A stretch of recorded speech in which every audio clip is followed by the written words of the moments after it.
మనందరూ కూడా ఈ నెల రోజుల పాటు 20-25 రోజుల పాటు పార్టీ ఇచ్చినటువంటి ప్రతి కార్యక్రమాన్ని నిర్వహించాలి.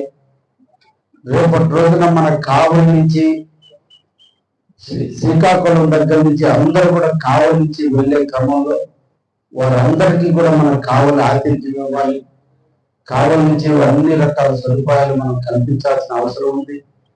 ఎక్కడికెక్కడ మనం వాళ్ళకి అండగా ఉంటూ మన నియోజకవర్గంలో ఎక్కడ వాళ్ళకి ఇబ్బందులు రాకుండా మార్గాలలో వచ్చేటప్పుడు కానీ వెళ్ళేటప్పుడు కానీ వాళ్ళకి వాటర్ కావచ్చు, ఆహారం కావచ్చు, అన్నింటినీ కూడా మనం ఎప్పటికప్పుడు పర్యవేక్షించాల్సిన అవసరం ఉంది.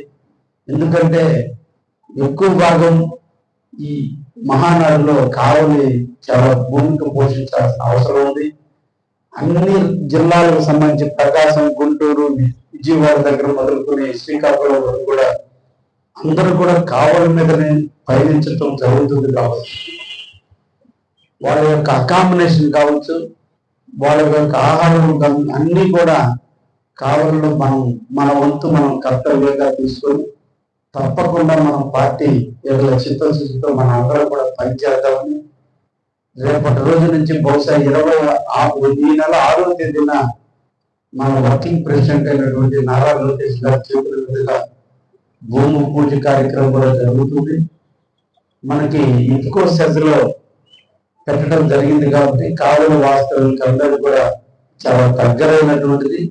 మనం అందరం కూడా రోజు వెళ్ళి అక్కడ సమస్యలన్నింటినీ కూడా పరిశీలించి మనం పార్టీకి ఎప్పటికప్పుడు సమన్వయం చేసుకుంటూ అక్కడ సమస్యలన్నీ పరిష్కరించే విధంగా కూడా మనం కూడా తొందరలోనే కమిటీలు వేసుకుందాం.